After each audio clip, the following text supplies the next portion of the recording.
ఆంధ్రప్రదేశ్లో కార్లు తయారు చేసేటువంటి ఒక బడా కంపెనీ భారీ స్థాయిలో పెట్టుబడులు పెట్టబోతుందా? ఆంధ్రప్రదేశ్లో 20,000 కోట్ల రూపాయలు పెట్టుబడి పెట్టేందుకు కార్లు తయారు చేసేటువంటి ఆ సంస్థ ఇప్పుడు సిద్ధంగా ఉందా అంటే అవుననే సమాధానం ఇస్తున్నారు కొంతమంది రాజకీయ విశ్లేషకులు.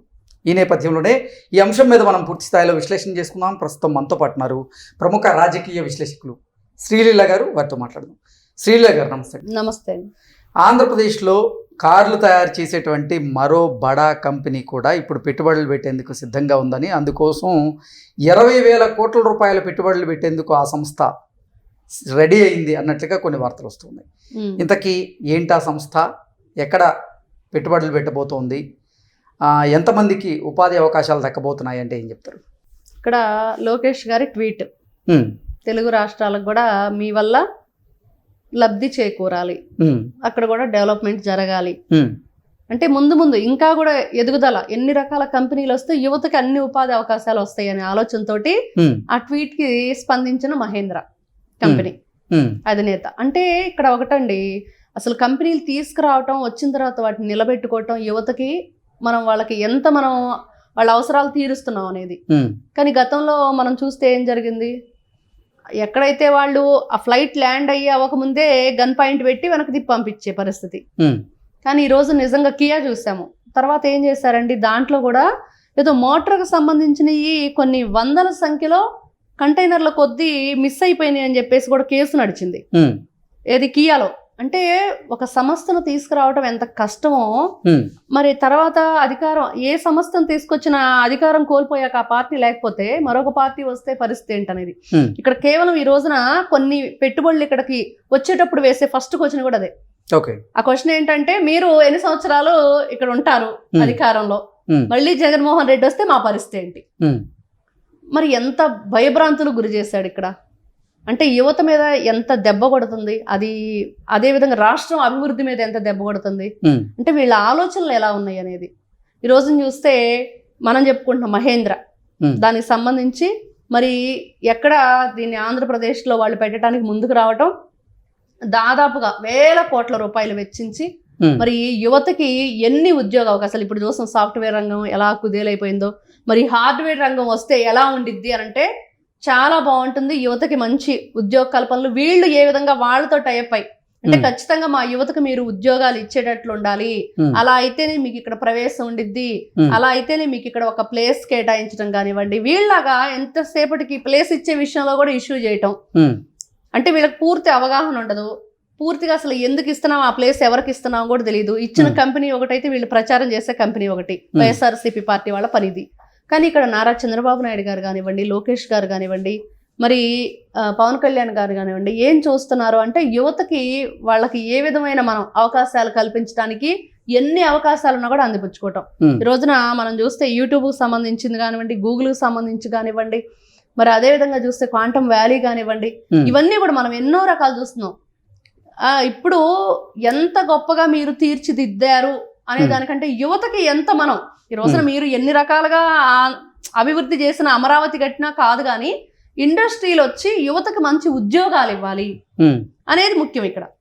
అంటే ఫస్ట్ నుంచి మనం చూసాం, ఆంధ్రప్రదేశ్లో గతంలో 2013లో 2 తెలుగు రాష్ట్రాలు విడిపోయినప్పుడు ఏం జరిగింది.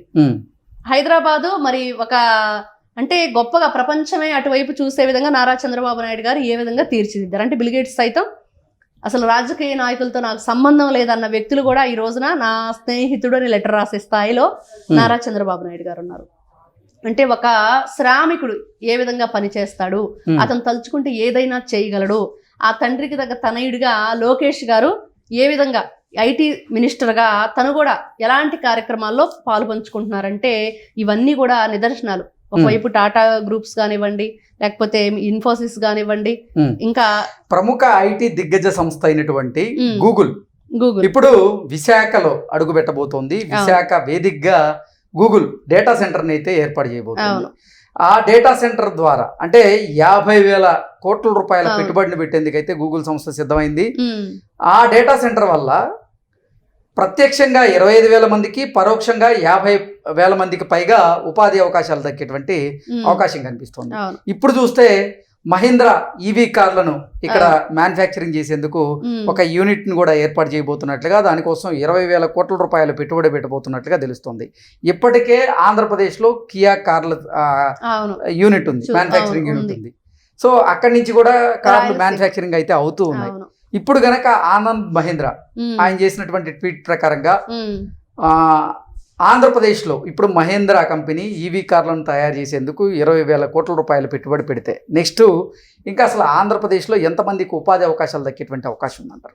వేల మందేనండి, వందల్లో కూడా కాదు, వేలల్లోనే ఉపాధి అవకాశాలు. ఒకవైపు మనం చూస్తున్నాం, యూట్యూబ్ సంబంధించి కానివ్వండి, గూగుల్కి సంబంధించి కానివ్వండి, మరి టాటా కంపెనీకి సంబంధించి కానివ్వండి, అంటే ఇక్కడ దాదాపుగా లక్షల మందికి మనం యువతకి ఉద్యోగాలు ఇస్తామని చెప్పేసి ఒక భరోసానైతే కుటుంబ ప్రభుత్వం ఇచ్చింది. మరి దానికి ఏ విధంగా ఇవ్వాలి అంటే మరి ఇలాంటి కంపెనీలన్నీ కూడా మనం ఆహ్వానించాలి, వాళ్ళకి ప్లేస్ చూపించాలి, దానికి సంబంధించి వీళ్ళు ఒక నమ్మకాన్ని ఫస్ట్ ఇవ్వాలి. ఇక్కడ మీకు ఒక భరోసాని ఇస్తున్నాము, మా యువతకి మీరు ఇచ్చేది ఏంటి అంటే ఉద్యోగాలు ఇవ్వటం. మనం ఈ రోజును చూస్తూ ఉంటే గతంలో అన్నా కూడా ఇప్పుడు ఐటీ సంస్థ చాలా కుదేలైపోయింది. కానీ ఇప్పుడు మనం చూసాం రోబో, నారా చంద్రబాబు నాయుడు గారికి ఆ రోబో డాగ్ అనేది దగ్గరకు రావటం, అవన్నీ కూడా నమస్కారం చేయటం, ఆయన ఒక డాగ్ అని కూడా లేకుండా అదొక బొమ్మ రోబో అనేది మళ్ళీ ఆయన నమస్కారం చేయటం, అంటే ఒక వ్యక్తిత్వం అనేది మనకు అక్కడ అర్థమైపోతుంది. మరి అలాంటి వ్యక్తిత్వం గల వ్యక్తి ముఖ్యమంత్రిగా ఉండి మరి నిజంగా యువత జీవితం ఎలా ఉండిద్ది అంటే బంగారు బాటే, అదైతే ఖచ్చితంగా చెప్పుకోవచ్చు. అంటే దేశీయ కార్ల కంపెనీ అయినటువంటి మహీంద్రా ఇప్పుడు ఆంధ్రప్రదేశ్ లో ఒక ఈవీ కార్ యూనిట్ అయితే ప్రారంభించబోతున్నారు. దానికోసం 20,000 కోట్ల రూపాయలు ఖర్చు పెట్టబోతున్నారు. అది అల్యూమినియం సంబంధించి అదొక దాంట్లో ఒక పార్ట్, అది తయారు చేసేది అయితే మన రాష్ట్రానికి రాబోతుంది. అదే విధంగా చూసుకుంటే ఆర్టిఫిషియల్ ఇంటెలిజెన్స్ నిజంగా అసలు మన కళ్ళనే మనం నమ్మలేకపోయే పరిస్థితి.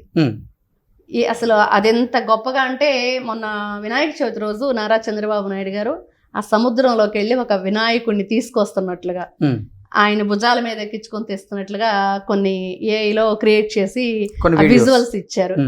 అవి చూస్తూ ఉంటే చాలా చాలా ఆనందంగా, అంటే యువత ముందు రోజుల్లో ఏ విధంగా వాళ్ళ భవిష్యత్తు తీర్చిదిద్దబడుతుంది, ఖచ్చితంగా ఇవన్నీ కూడా ఎంత ఉపయోగకరంగా ఉంటాయి. అంటే ఈ రోజున చదువురాని మొద్దుల్లాగా వైఎస్ఆర్సీపీ పార్టీ వాళ్ళు ఎవరికి కూడా తూ అంటే తారాదండి. ఏం చేశారండి వాళ్ళు? చేసింది ఏమీ లేదు. ఒక కంపెనీ వచ్చిందా?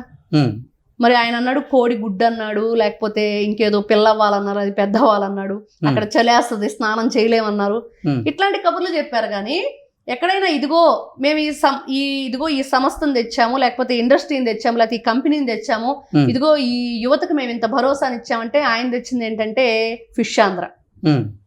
ఇక్కడ క్వాంటమ్ వ్యాలీ అని మనం చెప్పుకుంటాం, అక్కడ ఫిష్ ట్రాలీ అని వాళ్ళు చెప్పుకున్నారు. అదే కనిపించింది. కాబట్టి ఖచ్చితంగా ఈరోజు మనం చెప్పుకుంటున్నట్లుగా గూగుల్ కానివ్వండి, లేకపోతే యూట్యూబ్కి సంబంధించి కానివ్వండి, మన ఆర్టిఫిషియల్ ఇంటెలిజెన్స్ కానివ్వండి, రోబో సంబంధించి కానివ్వండి, మరి ఇన్ని రకాల సంస్థలు, ఇన్ఫోసిస్ కానివ్వండి, ఇంత గొప్పగా చరిత్ర ఈ రోజున మహీంద్రా కంపెనీ మరి దానికి సంబంధించి కూడా మరి ఒక పార్ట్ అక్కడ తయారు కాబడుతుంది అని అంటే ఎంత గొప్పగా. ఆల్రెడీ మనం కియాని చూస్తున్నాం, ఎక్కడి నుంచి కూడా మొన్న ఈ మధ్య కారు ఏదో రెడీ అవుతుందనో అయిందనో లాంచ్ అవుతుందని అన్నారు, ఇక్కడ కూడా తయారు చేస్తుంది ఆంధ్రాలో. అంటే ఇక్కడ ఒకటే గుర్తుపెట్టుకోవాలి, ఒక నాయకుడు సమర్థవంతంగా ఉంటే ఎలా ఉంటుంది, మరి ఆ నాయకుడి పరిపాలనలో యువత ఏ విధంగా ముందుకు వెళుతుంది అంటే అతి త్వరలో 2027 కల్లా ఆల్మోస్ట్ ప్రతి ఒక్కరికి కూడా నిరూపించుకునేది అక్కడ కనిపిస్తూ ఉంటుంది. 99 పైసలకి ఇడ్లీ వస్తుందో రాదో అన్న వాళ్లే ఖచ్చితంగా ప్రతి యువకుడికి ఒక ఉద్యోగం అయితే ఖచ్చితంగా ఇవ్వగలుగుతారని అయితే మనం చెప్పుకోవచ్చు. ఓకే అండి, థ్యాంక్ యూ. నమస్తే.